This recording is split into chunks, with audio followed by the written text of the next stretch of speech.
Quiero dedicarle esta intervención a todos los policías, todas las policías honestos, patriotas que hay en este país, a todas las integrantes y todos los integrantes de las Fuerzas Armadas, de los soldados, de los marinos de este país, a todas las víctimas. Aquí se ha intentado construir un discurso sobre la valentía que no se sostiene.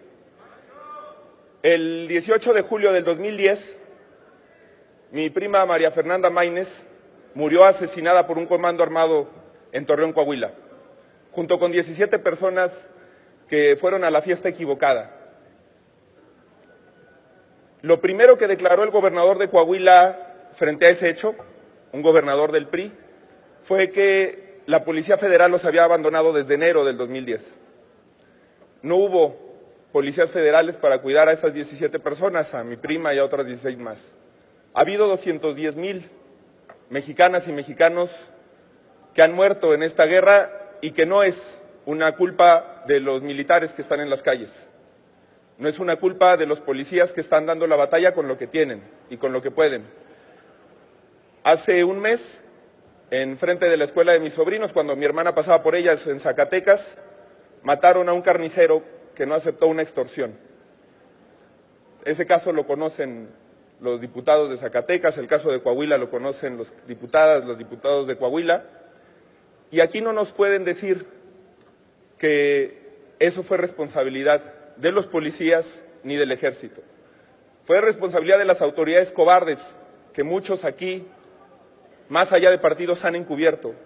Ha venido a defender esta ley y habla de amnistía a un partido, pero ha venido a defender esta ley la secretaria de gobierno del narcotraficante más buscado de Tamaulipas, de Tomás Yarrington. Tomás Yarrington tuvo que ser encontrado por la policía de Italia, perseguido por la DEA, para terminar en prisión. Es un narcotraficante, y no solo lo amnistiaron, lo hicieron gobernador. Y luego, cuando lo detuvieron, tenía 8 policías federales del gobierno mexicano, pagados por el gobierno mexicano, para cuidarlo. Esa es la esquizofrenia con la que está discutiendo el PRI esta ley. Yo quiero hacerle un llamado a las compañeras de Morena y hacer un compromiso. Permítame, diputado. El diputado Vidal Llerenas, ¿con qué objeto? Acepto una pregunta del orador. Con mucho gusto. Adelante, diputado Llerenas. Gracias.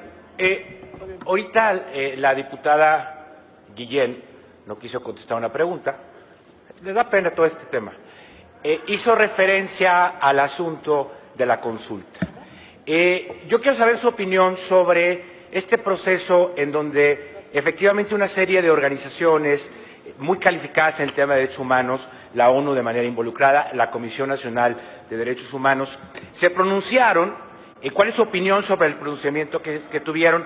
¿Cuál es su opinión sobre el procedimiento que tuvieron sobre los cambios que hizo el Senado de la República? Y si usted considera que el Congreso de la Unión entró en un proceso real de diálogo con estas organizaciones. Gracias. Adelante, diputado, para responder la pregunta. Sí, creo que efectivamente hemos durado muchos meses discutiendo esta ley, pero creo que el diálogo es cuando uno está dispuesto a rectificar o a cambiar de posición. Y sí creo que tratando de proteger a las Fuerzas Armadas, sé que hay muchas y muchos diputados del PRI honestos, valientes, que creen que están actuando con amor a México. Porque aquí no nos define lo que las siglas del partido. La política es como la religión, importa lo que hacemos. Y sé que hay muchos diputados y diputadas que creen que están haciendo lo correcto. Pero México va a ser condenado con esta ley porque justamente la Organización de las Naciones Unidas nos está diciendo, es una ley que perpetra violaciones a los derechos humanos.